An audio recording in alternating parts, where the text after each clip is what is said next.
नमस्कार विद्यार्थी मित्रांनो, सज्जनाशी सज्जन दुर्जनाशी दुर्जन खरी आणि विश्वसनीय माहिती पाहण्यासाठी तुमच्या हक्काचं चॅनल ज्याचं नाव आहे गुरुजन. विद्यार्थी मित्रहो, आज लोकमत पेपरमध्ये खूप महत्त्वाची बातमी आलेली आहे. ती बातमी आपण सर्वांनी वाचली असेल. मी ती ग्रुपवरती टाकलेली आहे. आपण जर वाचली नसेल तर ती ताबडतोब वाचा. आणि या बातमीमागचे जे शेड्स आहेत ते सगळे शेड्स मी तुम्हाला सांगणार आहे. आणि त्याचबरोबर आपल्यापैकी काही नमुन्यांनी, काही टणग्यांनी ज्या पद्धतीची भाषा, ज्या पद्धतीचा व्यवहार, ज्या पद्धतीचे आपला स्वभाव ठेवलेला आहे, त्यांच्या वागणुकीमध्ये थोडाफार बदल झालेला नाही आहे, त्या सर्वांसाठी हा महत्त्वाचा व्हिडिओ आहे. आज बघा विद्यार्थी मित्रांनो, लोकमत पेपरमध्ये बातमी आली. त्याच्यामध्ये सांगितलेलं आहे की मुख्यमंत्री युवा कार्य प्रशिक्षण योजनेअंतर्गत ज्या विद्यार्थ्यांना या ठिकाणी घेण्यात आलेलं होतं, तर त्यांनी नेमकं काय केलेलं आहे की कार्यकाळ वाढवण्याची मागणी केलेली आहे. काही विद्यार्थ्यांनी कायम करण्याची मागणी केलेली होती. आता ही मागणी केल्याच्या नंतर अनेकांचं मत असं झालं की ह्यांना रितसर भरती प्रक्रिया असताना आपण परमनंट म्हणजे कायमस्वरूपी रोजगार कसा काय देऊ शकतो, साहजिकच होतं. परंतु आपण विविध आमदारांना, मंत्री महोदयांना, महाराष्ट्र राज्याचे सन्माननीय उपमुख्यमंत्री महोदय आणि मुख्यमंत्री महोदय यांच्यापर्यंत निवेदन देऊन आपला विषय पोहोचवण्याचा प्रयत्न केलेला होता.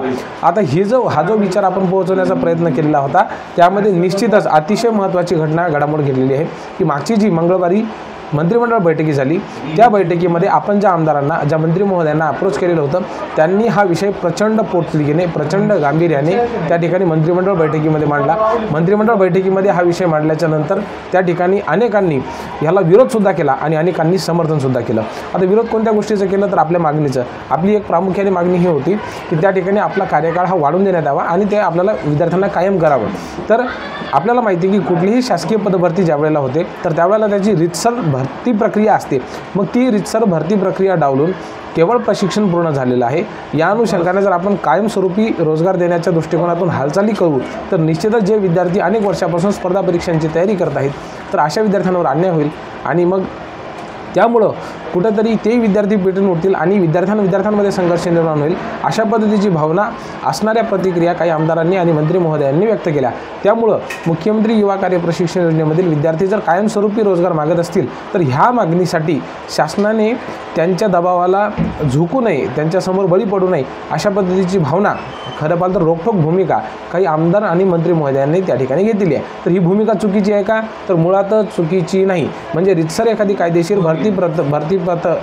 पद प्रक्रिया दिलेली असताना आपण आपली प्रशिक्षण पूर्ण झालेलं आहे म्हणून कायमस्वरूपी रोजगारासाठी रोजगार मागू शकतो, परंतु कायमस्वरूपी नोकरी मागू शकत नाही. ठीक आहे, वेतन मागू शकतो परंतु सेवा वेतन मागू शकत नाही. ही गोष्ट खूप महत्त्वाची आहे. त्यामुळं ही गोष्ट आपण कायम लक्षात घेतली पाहिजे. त्यानंतर दुसरा महत्त्वाचा विषय म्हणजे काय तर बघा, या ठिकाणी 5 महिने कार्यकाळ वाढण्याची या ठिकाणी आता त्याच्या संदर्भ बैठकीमध्ये चर्चा झालेली आहे. कारण की 5 महिन्यापेक्षा जास्त कार्यकाळ दिला तर तो 12 महिने होऊ शकतो. अशा परिस्थितीमध्ये आपल्याला माहिती आहे की ऑलरेडी आपल्याला कामगार कायदे लागू नाही आहेत. त्यानंतर PFचे म्हणजे भविष्य निर्वाह निधीचे जे कायदे ते सुद्धा लागू नाहीत. अशा परिस्थितीमध्ये 5 महिन्याचा जो कार्यकाळ आहे तर तो वाढवून देण्याच्या संदर्भामध्ये त्या ठिकाणी कुठंतरी सकारात्मक चर्चा झालेली आहे. आणि काही आमदारांचं असं म्हणणं होतं की ठीक आहे साहेब, आपण यांना कायमस्वरूपी देऊ नाही शकत, परंतु किमान सध्याची विद्यार्थ्यांची मागणी आहे की ज्या आस्थापनेमध्ये ते काम करत आहेत त्या ठिकाणी त्यांची चांगली लिंक जोडलेली आहे, चांगला अनुभव त्यांना मिळत आहे आणि म्हणून हा अनुभव वाढून देण्यात यावा. म्हणून त्यांना अधिकचा 5 महिन्याचा तरी कार्यकाळ, 5 ते 6 महिन्याचा कार्यकाळ वाढवून देण्यासंदर्भामध्ये एक वाच्यता त्या ठिकाणी दिसलेली आहे. त्यामुळं 5 महिने कार्यकाळ वाढवून देण्याच्या संदर्भामध्ये निर्णय होऊ शकतो, यामध्ये कुठलीही शक्यता नाही आहे. आता काल मी एक व्हिडिओ महत्त्वाचा बघितला. ते महत्त्वाचे पदाधिकारी आहेत, त्यांनी असं सांगितलं की महाराष्ट्र राज्याचे सन्माननीय कॅबिनेट मंत्र्यांनी पद आणि गोपनीयतेची जी शपथ घेतली होती त्याचं उल्लंघन केलेलं आहे की काय.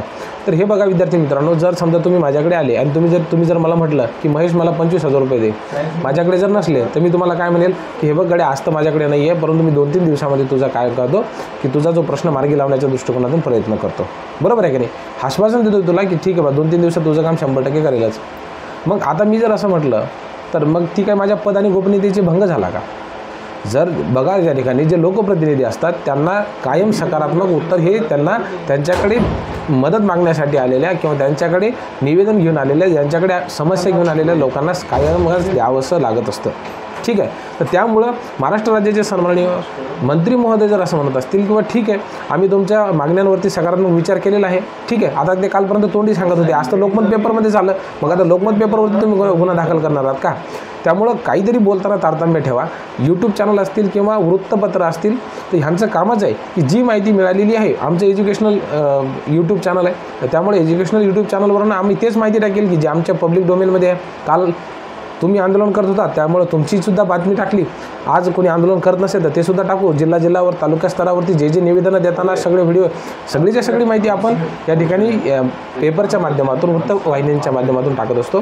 त्यामुळे त्याच्यामध्ये काही विद्यार्थी काही लोक संभ्रम निर्माण करण्याचा प्रयत्न करत आहेत आणि आम्हीच खरे, आमचंच बरोबर आहे, आम्हीच अधिकृत आहोत अशा पद्धतीची सुद्धा भावना काही लोक आणून राहिले. तर त्यामुळे मला नाही वाटत की महाराष्ट्र राज्याच्या सन्माननीय कॅबिनेट मंत्र्यांनी कुठल्याही पद्धतीने पद आणि गोपनीयतेची शपथेचं उल्लंघन केलेलं आहे. त्यांनी काय राष्ट्रीय एकता आणि एकात्मतेला बाधा येईल अशा पद्धतीचं कुठलाही निर्णय घेतलेला नाही आहे. त्यांनी सांगितलं की विद्यार्थ्यांचा निर्णय आहे, 2-3 दिवसामध्ये आम्ही GR काढू.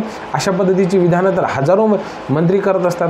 मग काय प्रत्येकाने काही पद आणि गोपनीयतेचा भंग केलेला आहे का? त्याच्यामुळे असं काहीतरी बोलू नये ज्याच्यामुळं जी माणसं आपल्यासाठी प्रयत्न करत आहेत, खरं पाहिलं तर आपल्या खात्याच्या मंत्र्यांनीच तो विषय मांडायला पाहिजे, परंतु तसं होताना दिसत नाही म्हणून ते मांडून राहिले. मग जो आपला विषय मांडून राहिले आपण त्यांच्याच विरुद्ध अशा भूमिका घ्यायची का? म्हणजे हे तर मला कळत नाही. आता काही विद्यार्थ्यांनी संयम ठेवायचा आहे. बाबांनो त्यांनी सांगितलं 2-3 दिवसामध्ये GR काढा. त्यांनी GR काढायचं, त्यांना काही मॅगी बनवायची नाही आहे. त्यामुळं तुम्हीसुद्धा संयम थोडासा बाळगा. रात्री तुकाराम बाबांनी येऊन अपडेट दिलेली, तुम्ही सकाळी लगेच फोन विचारता रात्रभरातून काय झालं. मग याला काही शासनाला GR काढायचा आहे. आधीचा जो GR त्यांनी काढला होता त्याच्यामध्ये मुद्दा क्रमांक 4.5चं विश्लेषण व्यवस्थित न झाल्या कारणामुळं आता त्यांना हा जो निर्णय त्यांनी घेतला होता त्यांच्यावरती पुन्हा उलटून पडत आहे. अशा परिस्थितीमध्ये जर आपण नाही तशाच पद्धतीची भूमिका घेत असू म्हणजे तेलही गेलं आणि तुपही गेलं अशी भूमिका व्हायला नको. आमच्या विदर्भाच्या भाषेत असं म्हणतात की बै बिन गेली बैची वाकळही गेली.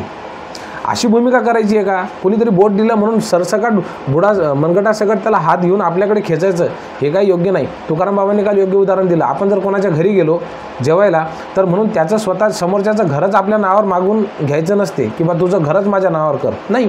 हळूहळू त्याच्या घरामध्ये जायचं, आपले प्रेम संबंधाचे त्या ठिकाणी भावना निर्माण करायच्या आणि मग त्यांच्याशी बोलायचं, चांगला व्यवहार करायचा. हे नातेसंबंध प्रस्थापित करण्याची एक भूमिका असते. आजसुद्धा आपण प्रशिक्षण पूर्ण केल्यानंतर जर कायमस्वरूपी रोजगार मागत असो तर ते फार चुकीचं असणार आहे. त्यामुळं चुकीचा संदेश समाजामध्ये जाणार आहे. शासनसुद्धा आपल्या त्या कायमस्वरूपी करण्याची मागणीचा मुळात विचार करणार नाही आहे, ही गोष्ट लक्षात घ्या. त्यामुळे कार्यकाळ वाढवून देण्याचा जर निर्णय शासन घेण्याचा प्रयत्न करत आहे तर आपण त्यांचं समर्थन केलं पाहिजे आणि निश्चितच त्यांच्या पाठीमागे उभं राहिलेलं पाहिजे. आता काही यूट्यूब चॅनलवाले म्हणजे मला समजतच नाही त्यांची भूमिका काय आहे. त्याला डबल ढोलकी यूट्यूबर्स असं मी म्हणेल. कारण की तुम्ही आजचा व्हिडिओ टाकता सकारात्मक आहे, मग दुसऱ्या दिवशी म्हणता गाजर आहे की काय, तिसऱ्या दिवशी व्हिडिओ टाकता कार्यकाळ वाढणार आहे आनंदाची बातमी, चौथ्या दिवशी बातमी टाकता आंदोलनाचं काय. अरे तू स्वतः मी पुन्हा मग तू माझा शब्द वापरतो झाकण झुल्या. तू घरात बसून फक्त खुर्चीवर बसून त्या ठिकाणी आंदोलन करतं, तू तुझं मत व्यक्त करतं. कधी तू घेतली का? एखाद्या प्रशिक्षणार्थीला विचारलं का? या आंदोलनामध्ये जे विद्यार्थी भाग घेतात त्यांना काही विचारलं का? आमच्या व्हॉट्सअप ग्रुपला जॉईन करून आम्ही जी माहिती टाकतो, आम्ही जे व्हिडिओ टाकतो सकाळपासून संध्याकाळपर्यंत असं तू म्हणतो, तर मग तू तुझा स्वतःचा माहितीचा सोर्स घे ना. तू स्वतः प्रशिक्षणार्थीसोबत बोल ना. आमच्या ग्रुपवरची माहिती घेतो तिकडे चोरून टाकतो. त्याच्यामुळं अशा भुरट्या लोकांपासून सुद्धा आपण सावध असलं पाहिजे. ते कायम गोंधळाची परिस्थिती निर्माण करण्याचा प्रयत्न करतात. अशा लोकांपासून आपण सावध राहा. शेवटी संयम ठेवा. GR काढायचा आहे, 5 ते 6 दिवस वेळ लागेल, जरी त्यांनी 2-3 दिवस म्हटलं तरीसुद्धा. आणि तुकाराम बाबांनी नंबर दिला म्हणून आपण सातत्यानं फोनवर फोन नाही करायचा. ती काही हेल्पलाईन नंबर नाही आहे, तो त्यांचा वैयक्तिक नंबर आहे. त्याच्यामुळे एखाद्या महत्त्वाच्या व्यक्तीने जर फोन केला तर ते सुद्धा त्यांचा टाळला जाईल. काळजी घ्या आणि थोडासा संयम राखा. धन्यवाद.